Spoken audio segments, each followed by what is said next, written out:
नमस्कार, किसान समाचार में आप सभी का स्वागत है। सबसे पहले मुख्य समाचार।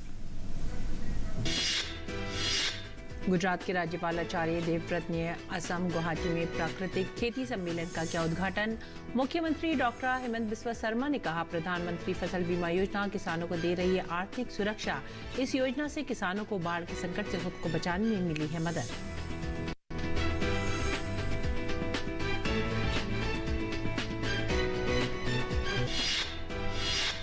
हिमाचल प्रदेश के कुफरी में सेब कॉन्क्लेव का किया गया आयोजन। सेब किसानों और इससे जुड़े लोगों की मुश्किलों को सुनना और उसका समाधान निकालना था कॉन्क्लेव का उद्देश्य। कॉन्क्लेव में 400 से अधिक प्रतिनिधि ले रहे हैं भाग।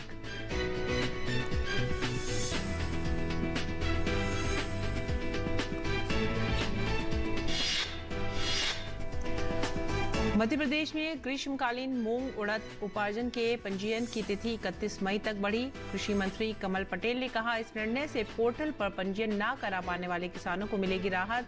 शेष रह गए सभी किसान अब पोर्टल पर करा सकेंगे पंजीयन।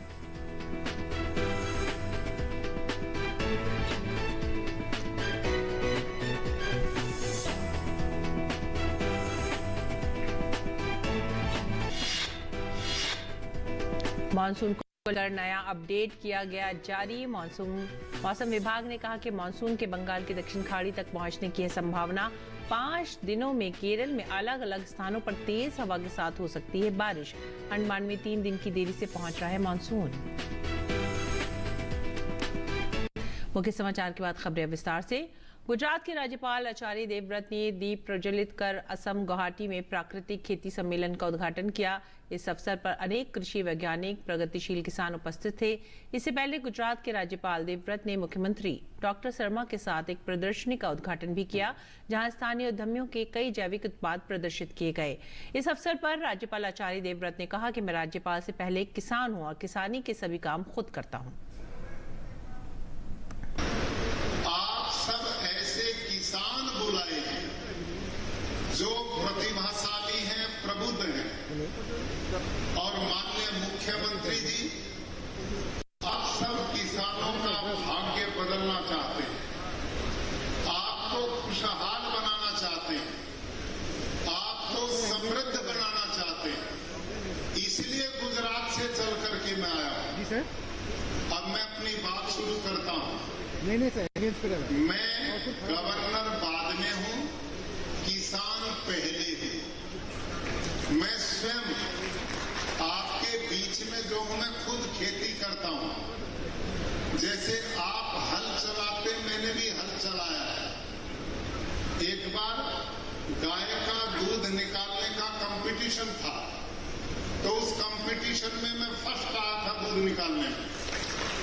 तो आप ये मत सोचिए कि आपके बीच में कोई गवर्नर गुजरात से आया। आपने ये मन में बिठाना, आपके परिवार का, आपके बीच का, आपका किसान भाई आया है। इस अवसर पर असम के मुख्यमंत्री डॉक्टर हेमंत बिस्वा शर्मा ने कहा कि प्रधानमंत्री फसल बीमा योजना जैसी योजना असम जैसे राज्य के लिए बहुत बड़ी मदद है, जहां बाढ़ एक बड़ी समस्या है। शंकरदेव कला क्षेत्र में प्राकृतिक कृषि सम्मेलन के उद्घाटन और फसल बीमा योजना के वित्तीय लाभ के आधिकारिक वितरण की प्रक्रिया शुरू करने के अवसर पर मुख्यमंत्री ने कहा कि इस योजना से किसानों को बाढ़ के संकट से खुद को बचाने में मदद मिली है। पिछले 3 सीजन में राज्य के लगभग 3,02,465 किसानों को प्रधानमंत्री फसल योजना के तहत 236 करोड़ रुपए की वित्तीय सहायता प्रदान की गई है। मुख्यमंत्री डॉक्टर शर्मा ने कहा कि केंद्र और राज्य सरकारों ने प्रीमियम मुफ्त प्रदान किया, क्योंकि किसानों से ब्याज के रूप में केवल 100 रुपए लिए जाते हैं। ये किसानों को आर्थिक सुरक्षा प्रदान करने की दिशा में एक महत्वपूर्ण कदम है। डॉक्टर शर्मा ने कहा कि जो किसान सहकारी समिति के माध्यम से अपना दूध बेचते हैं, राज्य सरकार उन्हें सब्सिडी के रूप में 5 रुपए प्रति लीटर देगी। मुख्यमंत्री ने कॉन्क्लेव आयोजित करने के लिए कृषि धन्यवाद देते हुए कहा कि प्राकृतिक खेती कृषि के वैकल्पिक रूप में रहने के लिए बाध्य है, क्योंकि आधुनिक अकार्बनिक कृषि उच्च पैदावार देती है। इससे मिट्टी की गुणवत्ता के साथ साथ पर्यावरण में भी कमी आती है। इसीलिए राज्य सरकार कृषि उत्पादन बढ़ाने और किसानों की आय को दुगना करने में मदद करने के लिए प्राकृतिक खेती का अच्छा उपयोग करने की कोशिश कर रही है। उन्होंने कहा कि किसानों को प्राकृतिक खेती के लिए आगे आना चाहिए और इसे जन आंदोलन बनाना चाहिए और असम को प्राकृतिक खेती में एक आदर्श राज्य बनाना चाहिए। डॉक्टर शर्मा ने कहा कि प्राकृतिक खेती स्वास्थ्य और धन की दिशा में आगे बढ़ने का एक तरीका है। और आगे बढ़ेंगे अगली खबर की तरफ। हिमाचल प्रदेश के कुफरी में सेब से संबंधित एक कॉन्क्लेव आयोजित किया गया। इस कॉन्क्लेव का उद्देश्य सेब की बागवानी करने वाले किसानों, इसकी पैकेजिंग करने वालों और इसके व्यापार करने वालों को एक मंच पर लाकर उनकी मुश्किलों को सुनना और उसका समाधान निकालना था। इस अवसर पर हिमाचल सरकार में मंत्री जगत सिंह नेगी भी उपस्थित थे। उन्होंने कहा कि ये कॉन्क्लेव किसानों और उससे जुड़े लोगों को बहुत ही लाभदायक है, क्योंकि यहाँ एक ही जगह पर सेब किसान, व्यापारी और सरकार सब मौजूद हैं। जब सब मिलकर समाधान निकालेंगे तो समाधान जरूर निकलेगा। एप्पल कॉन्क्लेव यहाँ रखा है, वो ये बहुत बेनिफिशियल है, क्योंकि एक प्लेटफॉर्म इन्होंने दिया है कि फार्मर्स, इंडस्ट्री एंड गवर्नमेंट, तो नेचुरली जब तीन लोग बैठ के किसी भी सब्जेक्ट के ऊपर विचार विमर्श करेंगे, कोई ना कोई फ्रूटफुल तो निकलेगी। हिमाचल में लंबे अरसे से बागवानों की मांग है कि बाय वेट जो है एप्पल को जो है मार्केटिंग होनी चाहिए उसकी, तो हमने इस बार जो है इसको जो है स्ट्रिक्टली लागू करने के लिए हमने ये नोटिफाई कर लिया है। तो इसके ऊपर हम जा रहे हैं और इसको जो है ओवरऑल जो हमारे फार्मर्स हैं और जो हमारे स्टेक होल्डर्स हैं, जिसमें हमारे जो सेब से व्यापारी हैं, इन सब ने इसको जो है एक किस्म से जो है मैंडेट दिया है। एग्जीक्यूशन के लिए जो है जहाँ मैन पावर की ज़रूरत पड़ेगी, हमने जो है horticulture department, agriculture department and APMC और साथ में हमने जो है हमारा जो रेवेन्यू डिपार्टमेंट है, जिसमें हमारे SDM लेवल के और तहसीलदार लेवल के ऑफिसर्स को भी इसमें शामिल कर रहे हैं। सेब कॉन्क्लेव के आयोजक ने बताया कि कॉन्क्लेव के द्वारा सेब की बागवानी करने वाले किसानों की मुश्किलों को सरकार तक पहुंचाने में आसानी होती है। इस कॉन्क्लेव में 400 से अधिक प्रतिनिधि भाग ले रहे हैं। सीआई का ये 4th एप्पल कॉन्क्लेव है। कंसेक्टिवली पिछले 3 साल से हम ये करते आ रहे हैं, तो उसके चलते हुए आज हमने ये एप्पल कॉन्क्लेव किया, जिसमें लगभग 400 ग्रोवर्स आए हुए थे। सरकार से माननीय मंत्री जी आए हुए थे। हम लोग ही एक प्लेटफॉर्म क्रिएट करते हैं जहाँ पर हम इनको इनवाइट करते हैं, इनके साथ डिस्कस करते हैं, इनकी प्रॉब्लम्स सारी जानने की कोशिश करते हैं। वो जानने के बाद हम उसको फिर गवर्नमेंट के लेवल पे लेके जाते हैं। जैसे आज तो पैकेजिंग वाले भी बुलाए हुए थे हमने। हम लोग पॉलिसी एडवोकेसी करते हैं और हम लोग तो फैसिलिटेट करने की कोशिश करते हैं। जैसे हमारा एक सेंटर ऑफ एक्सीलेंस है एग्रीकल्चर के ऊपर, आज हमने वो भी इंट्रोड्यूस किया है यहाँ पर। केंद्रीय मंत्री पुरुषोत्तम रुपाला ने गोवा में नौकाओं के मालिकों और सी फूड का निर्यात करने वालों को संबोधित करते हुए कहा कि प्रधानमंत्री ने मत्स्य पालन को बढ़ावा देने के लिए इसका अलग से विभाग बना दिया है।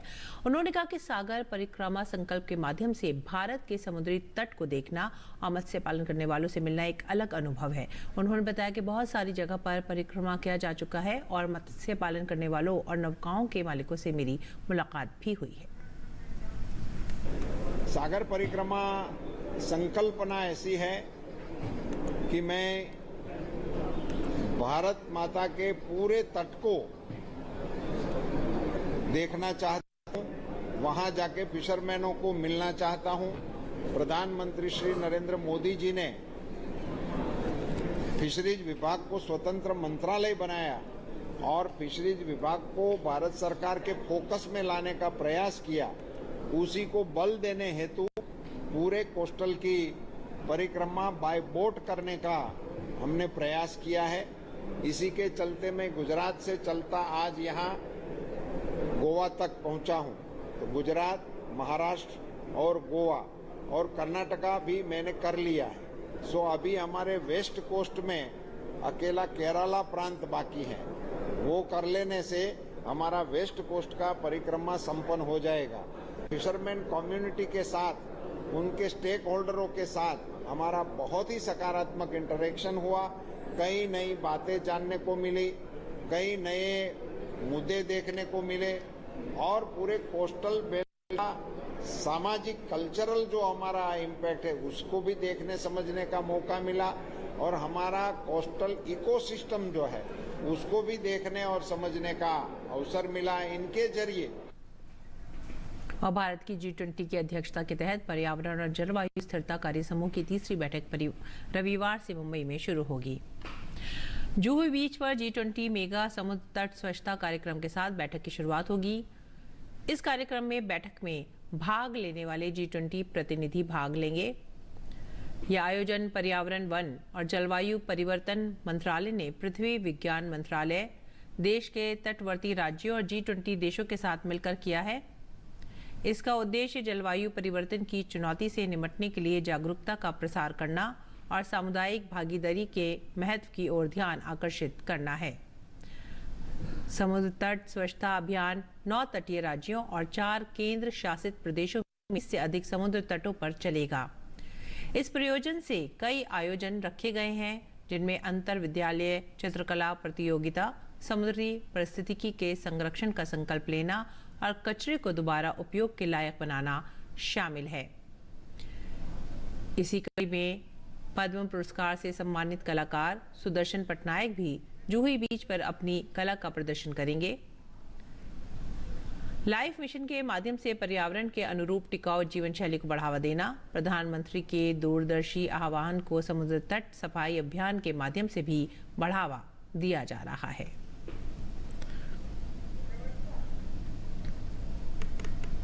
और मध्य प्रदेश में ग्रीष्मकालीन मूंग के उपार्जन की पंजीयन तिथि 19 मई को 31 मई तक बढ़ा दिया गया है। किसानों के हित में लिए गए निर्णय पर किसान कल्याण एवं कृषि विकास मंत्री कमल पटेल ने प्रदेश के किसानों की ओर से मुख्यमंत्री चौहान का आभार व्यक्त किया है। मुख्यमंत्री के कृषि हितैषी निर्णय के परिप्रेक्ष्य में कृषि विभाग ने शुक्रवार को आदेश जारी कर दिया है। कृषि मंत्री पटेल ने कहा कि किसानों के हितैषी मुख्यमंत्री चौहान ने संवेदनशीलता से निर्णय लेकर किसानों को सौगात दी है।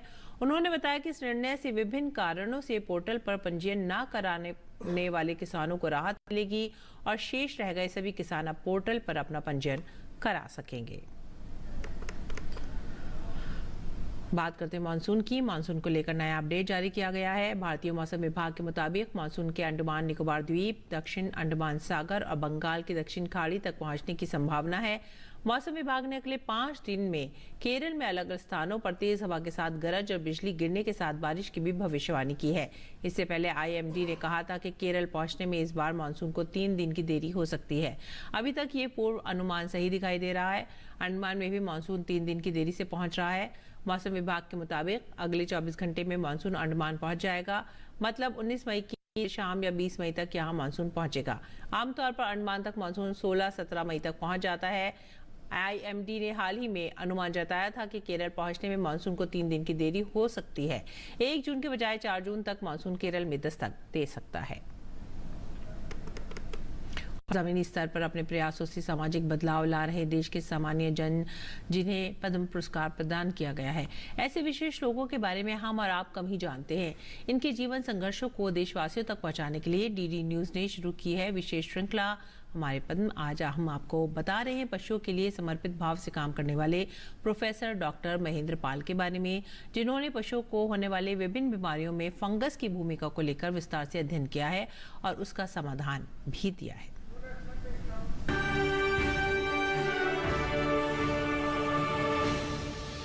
ये तमाम जानवर बेजुबान हैं, अपना दुख दर्द कह नहीं सकते, लेकिन तकलीफ इनको भी होती है, दर्द इनको भी होता है। मौसम की मार हो, धूप बारिश हो, इन सब का असर इन पे पड़ता है और ये अक्सर बीमार भी पड़ते हैं। लेकिन कुछ लोग हैं जो इनके दर्द को समझने के लिए बहुत प्रयास करते हैं, बहुत सा काम करते हैं, क्योंकि इन जानवरों की बीमारियां कैसे दूर की जाए, इनकी बेहतरी के लिए कैसे काम किया जाए, इस पे कुछ लोग बहुत समय से काम कर रहे हैं। ऐसी ये शख्सियत है गुजरात के डॉक्टर महेंद्र पाल, जो कि जानवरों की बीमारियों पर खास करके 4 दशक से ज्यादा समय से काम कर रहे हैं। उनको उनके इस काम के लिए मिल रहा है पद्म पुरस्कार।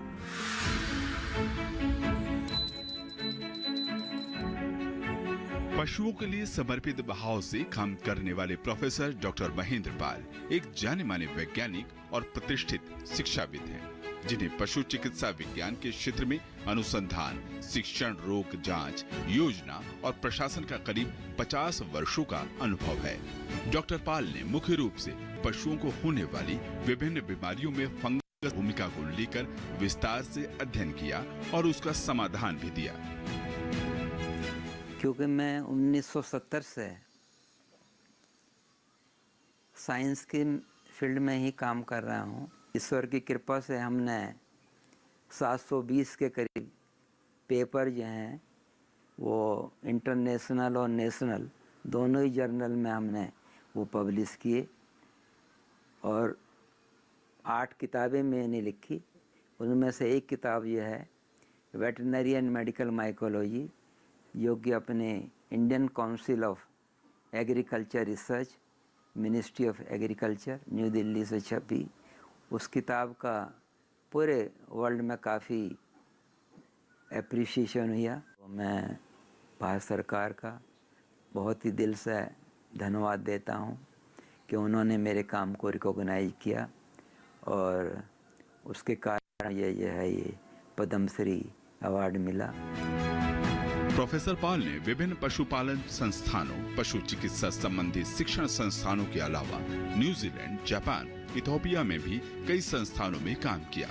डॉक्टर पॉल ने अपने व्यापक अध्ययन और अनुभव से 725 रिसर्च पेपर्स प्रकाशित किए हैं और 8 किताबें भी लिखी हैं। वेटनरी पब्लिक हेल्थ में वे एक किंवदंती की तरह हैं, जिन्होंने कई जूनोटिक रोग और फूड बॉर्न पैथोजेंस पर काम किया है। उनके 52 वर्षों के व्यापक कार्य का विश्व भर में वैज्ञानिकों, शोधकर्ताओं द्वारा शोध पत्रों, पाठ्य पुस्तकों में उल्लेख किया जाता है। दुनिया में पहली बार डॉक्टर पॉल ने जानवरों और मनुष्यों के क्लिनिकल डिसऑर्डर में फंगाई की भूमिका की ओर ध्यान आकर्षित किया। उनके द्वारा फंगाई के अध्ययन के लिए विकसित कई तकनीकों का उपयोग दुनिया भर की माइक्रोबायोलॉजी लैबोरेटरीज में किया जाता है।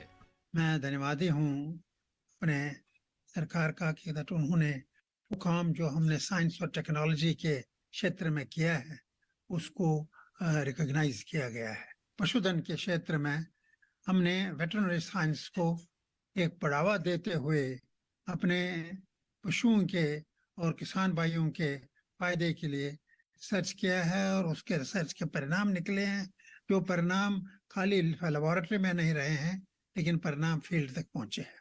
श्री महेंद्र पाल जी जो कि गुजरात से ताल्लुक रखते हैं और उन्होंने पशु चिकित्सा में काम किया है। श्री महेंद्र पाल जी को हमारी तरफ से बहुत बहुत मुबारक। पशुओं की देखरेख और उनके पालने की वैज्ञानिक विधियों की महत्ता समझते हुए डॉक्टर पॉल ने जानवरों में होने वाली बीमारियों के समाधान पर काम किया है।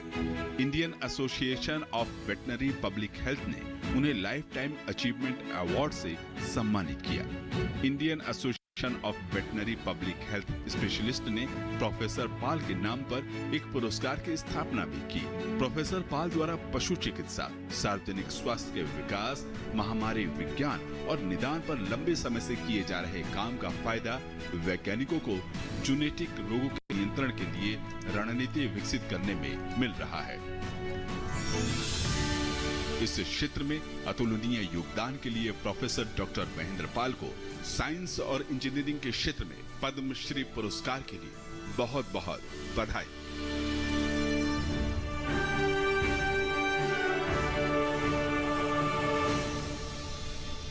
और आइए बात करेंगे मंडी भाव की। देखते हैं क्या रहा देश भर की मंडियों में भाव।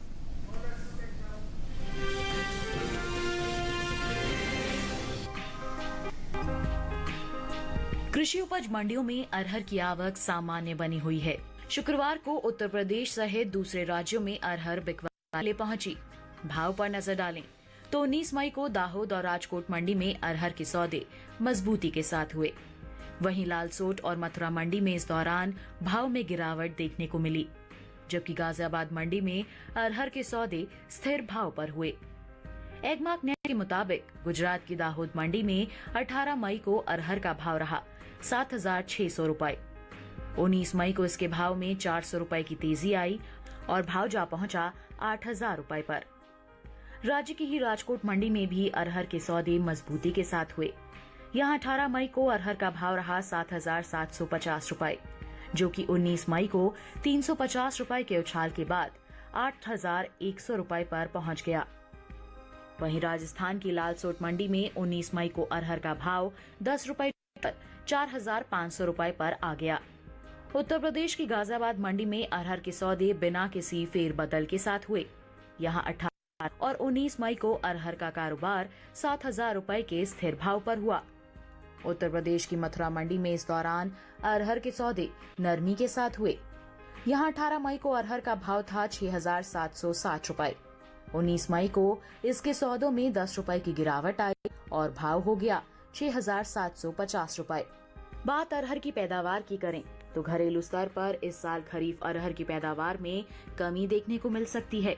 कृषि मंत्रालय के दूसरे अग्रिम अनुमान के मुताबिक देश में साल 2022-23 के दौरान खरीफ अरहर की पैदावार 36,66,000 टन होने की उम्मीद है, जबकि बीते साल की समान अवधि के दौरान अरहर की उपज 42,20,000 टन रही थी। यानी इस साल खरीफ अरहर की पैदावार में 5,54,000 टन की कमी देखने को मिल सकती है, जिसका असर अरहर के बाजार भाव पर पड़ सकता है। बता दें कि भारत से होने वाले दालों के निर्यात में इस साल खास बढ़ोतरी देखने को मिली है। एपिडा के मुताबिक साल 2022-23 में अप्रैल से फरवरी महीने के दौरान कुल दलहन का निर्यात 6 लाख टन के पार पहुंच गया है, जबकि साल 2021-22 के दौरान दलहन का कुल निर्यात 3,42,550 टन का हुआ था। यानी इस साल कुल दलहन के निर्यात में 3,01,572 टन की बढ़ोतरी दर्ज की गई है।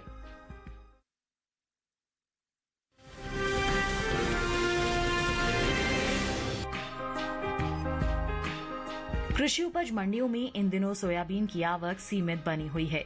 शुक्रवार को कुछ ही मंडियों में सोयाबीन बिकवाली के लिए पहुंची। 19 मई को काला पीपल मंडी में सोयाबीन के सौदे मजबूती के साथ हुए। बात भाव की करें तो एगमार्क नेट के मुताबिक गुजरात की दाहोद मंडी में 19 मई को सोयाबीन का भाव रहा 5,125 रुपए प्रति क्विंटल। वहीं धोराजी मंडी में 19 को सोयाबीन के सौदे 4,705 रुपए पर हुए।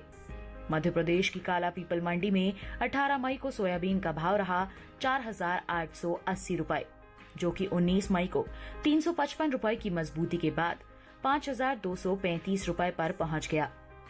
इस साल तिलहनी फसलों की पैदावार के लिए अच्छा साबित हुआ है। मौसम की अनुकूलता का असर तिलहन की पैदावार पर देखने को मिला है। इस साल कुल तिलहन की उपज का रिकॉर्ड टूटने जा रहा है। कृषि मंत्रालय की ओर से जारी दूसरे अग्रिम अनुमान के मुताबिक देश में घरेलू स्तर पर कुल तिलहन की पैदावार रिकॉर्ड स्तर पर पहुंच गई है।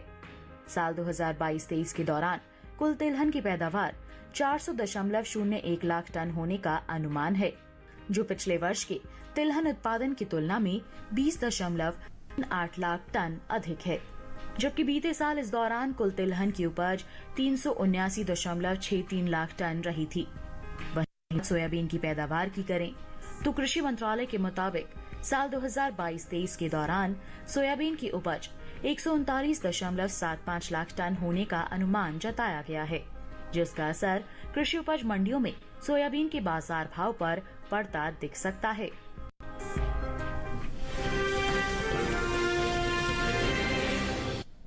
और आइए अब देखते हैं कुछ और खास खबर में। प्रधानमंत्री नरेंद्र मोदी ने जापान के प्रधानमंत्री फूमियो किशिदा से हिरोशिमा में मुलाकात की। दोनों नेताओं ने भारत जापान मैत्री को प्रगाढ़ करने के उपायों, व्यापार, अर्थव्यवस्था और संस्कृति पर चर्चा की। प्रधानमंत्री नरेंद्र मोदी ने दक्षिण कोरिया के राष्ट्रपति यून सुक यूल से भी मुलाकात की और सहयोग बढ़ाने पर चर्चा की। इस साल भारत और दक्षिण कोरिया अपने राजनयिक संबंधों के 50 साल का जश्न भी मना रहे हैं। प्रधानमंत्री नरेंद्र मोदी ने अपने वियतनामी समकक्ष शाम मिन चिन के साथ द्विपक्षीय वार्ता की। दोनों नेताओं ने व्यापार और निवेश, रक्षा, लचीली आपूर्ति श्रृंखलाओं के निर्माण, ऊर्जा, विज्ञान और प्रौद्योगिकी, मानव संस्थान विकास, संस्कृति और लोगों से लोगों के संबंध के क्षेत्र में सहयोग बढ़ाने पर चर्चा की। प्रधानमंत्री नरेंद्र मोदी ने जापान के हिरोशिमा में महात्मा गांधी की प्रतिमा का अनावरण किया। ये प्रतिमा भारत द्वारा हिरोशिमा शहर को दोस्ती और सद्भावना के प्रतीक के रूप में उपहार में दी गई है। टेरर फंडिंग के मामले में राष्ट्रीय जांच एजेंसी NIA जम्मू कश्मीर के पुलवामा में छापेमारी कर रही है। 2 दिन पहले भी NIA ने जम्मू कश्मीर में छापा मारा था। राष्ट्रीय मानवाधिकार आयोग ने पश्चिमी मिदनापुर जिले के इगरा में गैर कानूनी पटाखे की फैक्ट्री में हुए धमाके में 9 मजदूरों की मौत के सिलसिले में पश्चिम बंगाल सरकार को नोटिस जारी किया है। विश्वविद्यालय अनुदान आयोग UGC के अध्यक्ष एम जगदीश कुमार ने कहा है कि मणिपुर में कानून व्यवस्था की स्थिति को देखते हुए राज्य में साझा विश्वविद्यालय प्रवेश परीक्षा 29 मई से आयोजित की जाएगी। वहीं केंद्र शासित प्रदेश जम्मू कश्मीर में इसका आयोजन 21 से 25 मई की जगह 26 मई से किया जाएगा। भाजपा के राष्ट्रीय अध्यक्ष जेपी नड्डा ने कहा है कि भाजपा की महिला मोर्चा द्वारा चलाए जा रहे अभियान कमल मित्र एक सराहनीय प्रयास है। उन्होंने कहा कि देश भर में 1 लाख से ज्यादा कमल मित्र महिला मोर्चा को जोड़ने होंगे। असम में नदी तट धार्मिक पर्यटन सर्किट के विकास के लिए गुवाहाटी में भारतीय अंतर्देशीय जलमार्ग प्राधिकरण, सागरमाला विकास निगम लिमिटेड, असम पर्यटन विकास निगम और अंतर्देशीय जलमार्ग परिवहन विभाग असम सरकार के बीच एक समझौता ज्ञापन पर हस्ताक्षर किए गए हैं। केंद्रीय मंत्री सोनोवाल ने आशा जताई है कि समझौते से असम में पर्यटन का विकास होगा। इसी के साथ ही आप हमारी पूरी टीम को दीजिए आज्ञा। नमस्कार।